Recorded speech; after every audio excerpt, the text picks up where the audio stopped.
Are you suddenly losing a ton of hair after pregnancy? You gave birth 3 months ago, it was a beautiful thing, and now suddenly you're losing a ton of hair, it's falling out in the shower in clumps. What is going on? This is called postpartum hair loss, and it can be extremely stressful. Postpartum hair loss is separate and distinct from other types of hair loss. There are some different causes. We'll talk about the treatments. It's already a chaotic time in your life, but what can you do for this? I'm Dr. Shah. Dr. Maxfield. And welcome back to our channel, Dr. Lee, where we talk about all things skincare and dermatology, which of course includes hair loss. So the genesis of this video is that I just had my first child. My wife has been suffering from some postpartum hair loss, and to her point, I give a lot of advice to the world, and I wasn't really giving her advice around this period, and I really should have been. So this video is for all of you who are suffering from postpartum hair loss, but specifically made for my wife who is also struggling with this condition. So all things postpartum hair loss, here we go. Here we go.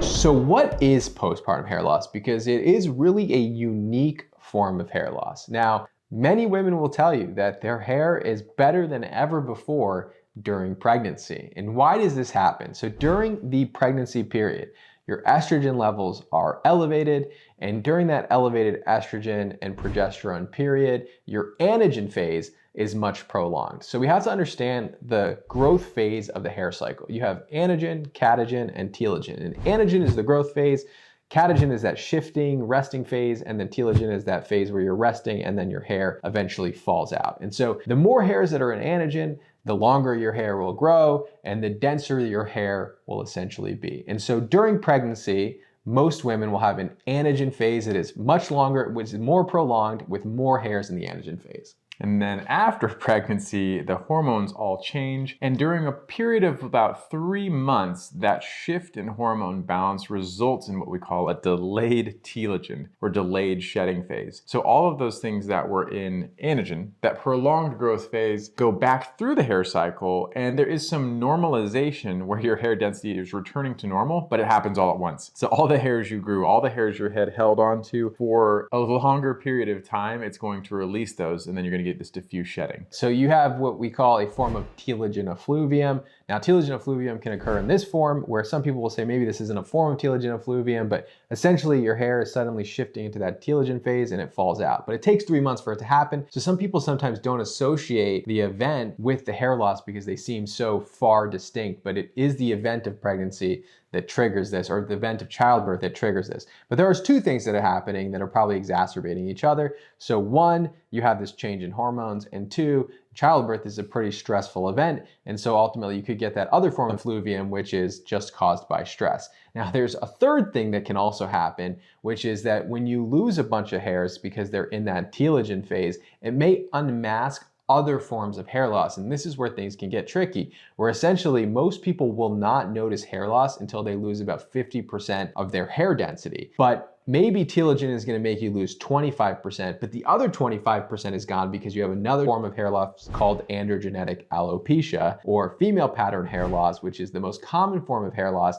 And so essentially telogen effluvium from pregnancy unmasks an underlying androgenetic alopecia where you were already losing a lot of your hair. And so sometimes treating both the telogen effluvium and the androgenetic alopecia can be very helpful here. Right, and this is seen in an older study because telogen effluvium typically results in diffuse thinning. It's a diagnostic pattern where it's not focal, it's not necessarily distributed in one area more than another. The whole head just seems thinner. And that can be hard to appreciate from an outside perspective, but you know, like you can tell, your ponytail isn't as full as it used to be. I hear that all the time. That is a distinguishing feature. But interestingly, at least one study shows that people or women who have had a baby, they're suffering with postpartum hair loss, oftentimes the pattern is most pronounced, the hair loss is most pronounced in the frontotemporal region, which is where the androgenic alopecia really presents. And that's because, and also actually, if you have a family history of androgenic alopecia, or if you yourself are already dealing with this, you are more at risk for developing this postpartum hair loss as well, because your anagen growth phase is already fragile, it's already shortened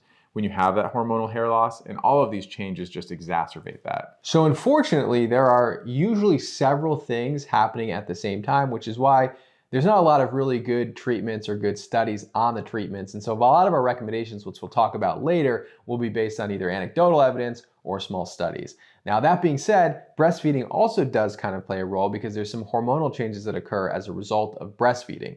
So during breastfeeding, most people are having anovulatory periods, meaning that they're not ovulating, which essentially it's almost like a menopausal type of situation for people where their estrogen and progesterone levels can be lower, even if their prolactin levels are elevated compared to pre-pregnancy. Now, these combinations of elevated prolactin, decreased estrogen, decreased progesterone lead to a combination of conditions which also can contribute to hair loss. And so most of the studies, and though there are some conflicting studies here on this, most of the studies are pretty consistent that breastfeeding contributes to extending this hair loss period longer than if you were not breastfeeding. Now, that doesn't mean that you shouldn't be breastfeeding, because there's pretty good clinical evidence that if you can breastfeed, that there is some benefits to the child and even benefits to you, but you have to weigh the pros, the cons, and what's important to you. Right, so even though this is a contributing factor, it may not be something that you eventually change or really do anything around. Perhaps it's not even an actionable item, but sometimes it's just nice to know. But if that's not something you're going to address, then what treatments are available? And this is where it gets very difficult, because you will see so many ads for hair loss. You will see so many insinuations that the hair loss treatment can help with postpartum hair loss, but there really are no specific studies in this target population showing like substantially, any really good body of evidence that one thing is like the treatment. There's no gold standard treatment for hair loss in this condition. Yeah, so this is one of the frustrating parts about this condition and the marketing that occurs around this condition, because during this period, and this is something we're experiencing ourselves, it's a very fragile period. Emotions are definitely high.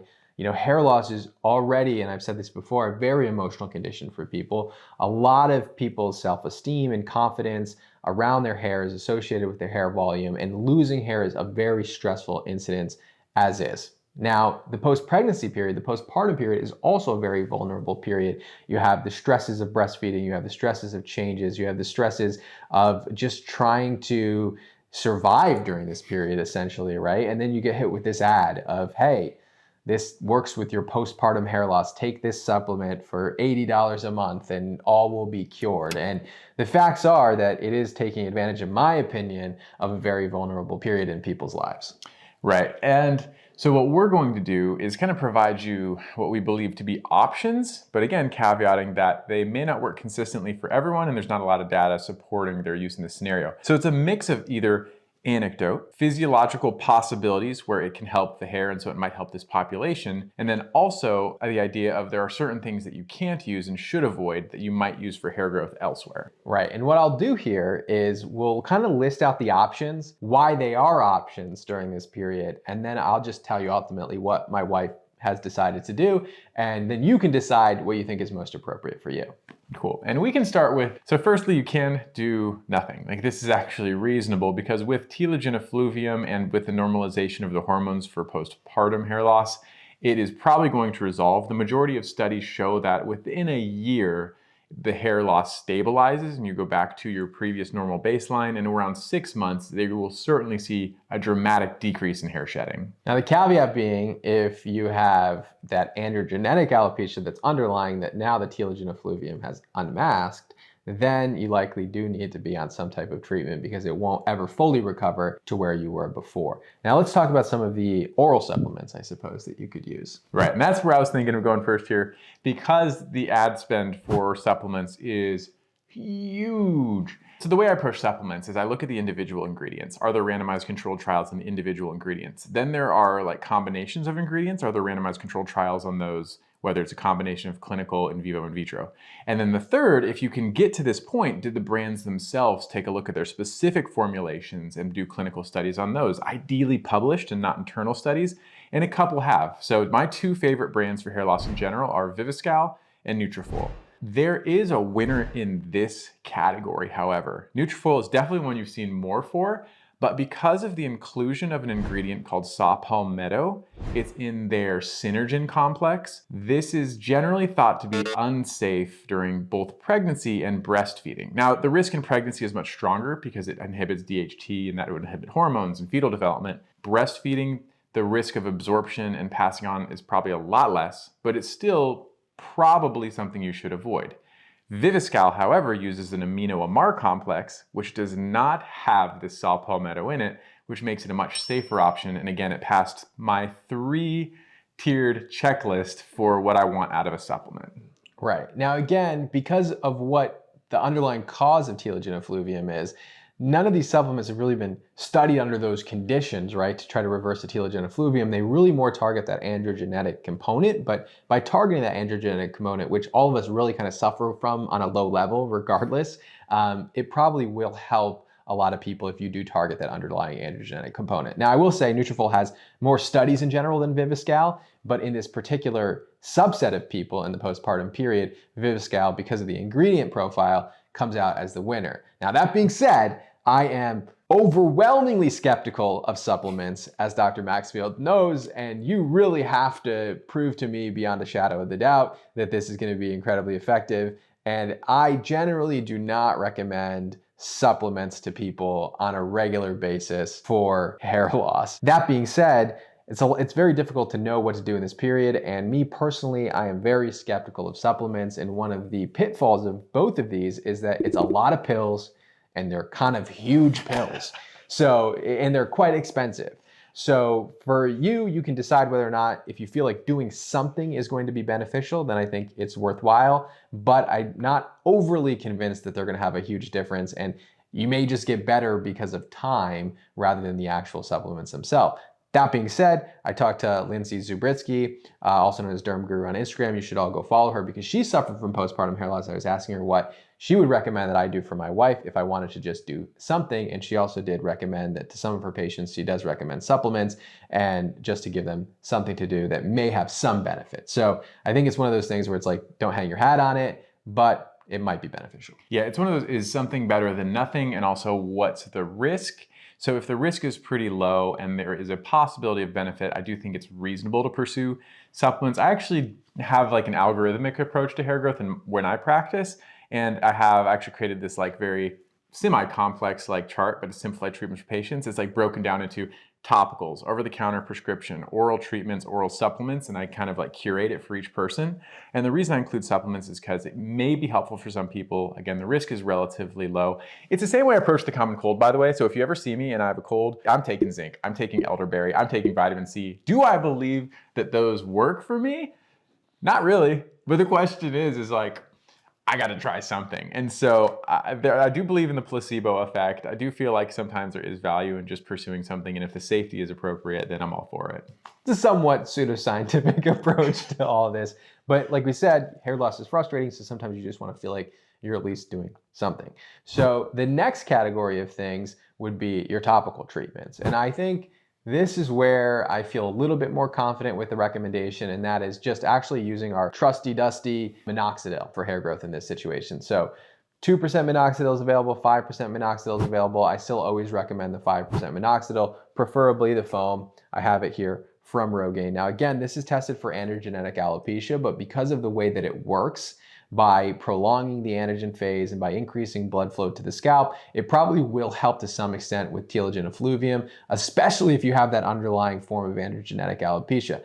That being said, I don't know if anyone's heard this before, but when you have androgenetic alopecia, I always tell patients that are taking minoxidil that it is a long-term commitment. It's not going to send you way back. It's going to just kind of reset your hair loss if you stop using it. Now, if you have telogen effluvium, you probably can get away with stopping this and not having to use it forever because of the way that your telogen effluvium came about. It's likely that you won't lose the hairs once you stop minoxidil. Right, because telogen effluvium is a self-resolving condition, basically you're treating a temporary problem, so you might get a fix for it. Whereas androgenic alopecia is a permanent problem where the underlying cause never goes away as long as you're alive, and so it is a long-term maintenance requirement. Again, this directly helping the anagen phase, growth phase of your hair cycle, it is probably the most direct treatment from a physiological standpoint in what is going to help your postpartum hair loss out of anything we'll mention in this whole video. Next up would be low-level light therapy. Now, this is something that has been studied in androgenetic alopecia and just for hair growth in general. Again, now we've told you the way that light works on the skin and on fibroblasts and around the hair follicles. Low-level light therapy has been shown to help with hair growth in multiple studies. Yeah, I think this is one of my first technologies I ever experienced. Watching people go through hair restoration surgery, some of my friends early on in life, they actually went through this at a pretty young age, and they did use the low-level light therapies, low-level laser therapies to support their hair. And interesting here. Okay, look. So you've seen the videos, perhaps you haven't, but where people take the LED masks from their face and move it up to their head. That's not quite what you need here. The hair devices are distinct and different from the face devices, both in terms of power and technology, because you actually do need a little bit of a laser in there as well, which is collimated light. It's more powerful and it's a bit more specific than just LED. So while LED may be helpful, you do want that red light therapy combining the LEDs and laser therapies for your head. So you really do, and I hate to say it because the price is, it is a cost, but you wouldn't be able to repurpose your LED face mask for your hair and hope to get the same results. Right, and this is a pretty safe thing to do ultimately, and is going to help with many forms of hair loss. So I think it's one of those things where if you add it in, you probably will help both the androgenic component and potentially the telogen effluvium component of the hair growth, even though who knows. Now, when it comes to low-level light therapy, you definitely have to be consistent. So this is something that you're going to have to use every day for as long as the device tells you to use, whether it's 10 minutes to 20 minutes.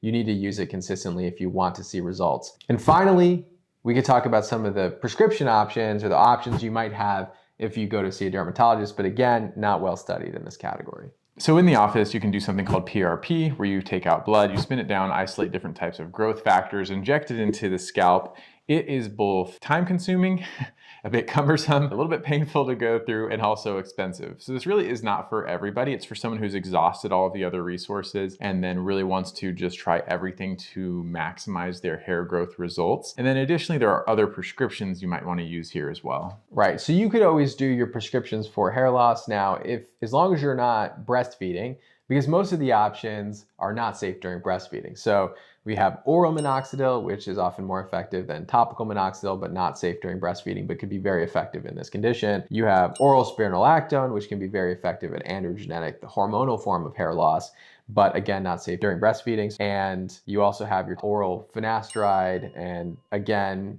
questionable safety, even premenopausal. Right, and so the latter treatment here with finasteride, there's a lot of caveats because of how strongly this does work for the hormonal component of this. Even if you are pregnant or breastfeeding and handling the medication, it absorbs really well. So a lot of nuance with the finasteride. But again, if you are not breastfeeding, you do have more options. You could use Nutrafol. It might be more effective. You can use some of these oral medications, oral minoxidil, oral spironolactone, and complement all of the other topicals that we talked about to really create a very comprehensive hair loss routine. Again, albeit somewhat anecdotal. All right, so let's talk about what my wife is doing. So presented her the evidence, all the different options that are out there, just like we presented today, and then had her to kind of decide what she wanted to do, what she thought was practical for her. She's also a doctor, so she's able to analyze the evidence herself.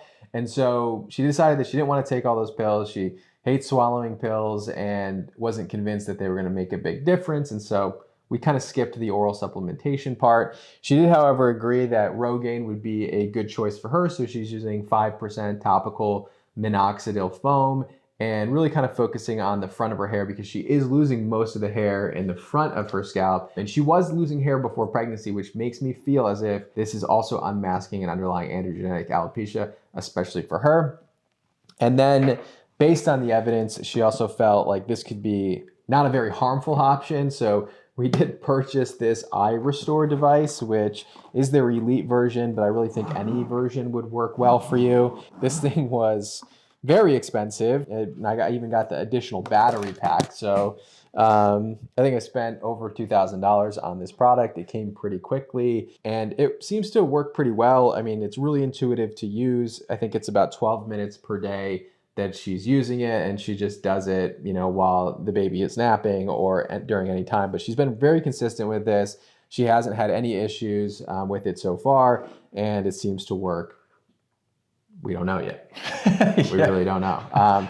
So really, those are the only two things that she's doing. Now, I could consider doing PRP, but that's a bunch of injections into the scalp. So right now, we're just sticking with the minoxidil plus low-level light therapy. So maybe we can get you, we didn't get a promo code for this when we bought it, but maybe we can get you some kind of discount code because these are pretty prohibitively expensive, and it definitely hurt to hit purchase when we bought this. Yeah, and I will say again about devices like this, this is kind of how we always frame the discussion. Especially, this is like, sorry. Anyway, so we always frame this around devices here, in that this is a one-off purchase, right? So this is not something I expect you'll be repurchasing within 5 years, even 10 years. And so because the majority of people do lose their hair eventually, it's probably going to be an investment that is going to be a lifelong investment, and then your return will be based off of your consistency over decades. And also thinking about value for money, another benefit of this is that now I'm using this on my scalp. So after she's done using it, I use it. So your husband or significant other can also get probably benefit from using this product. So yeah, so I think there could be dual benefit here. But now we'll see if it actually makes a difference, but between those two together, we'll see how she goes. And then once she's done breastfeeding, maybe we consider adding in some other options from there. And I'll try to keep you updated on how her hair growth progresses. Nice. That being said, I personally understand how frustrating this period is for all of you. Now, with any hair growth treatment, you have to wait at least 3 months to see results. So if I could do it again, I would have had my wife start these before the hair loss actually started, because you don't notice the hair loss for 3 months.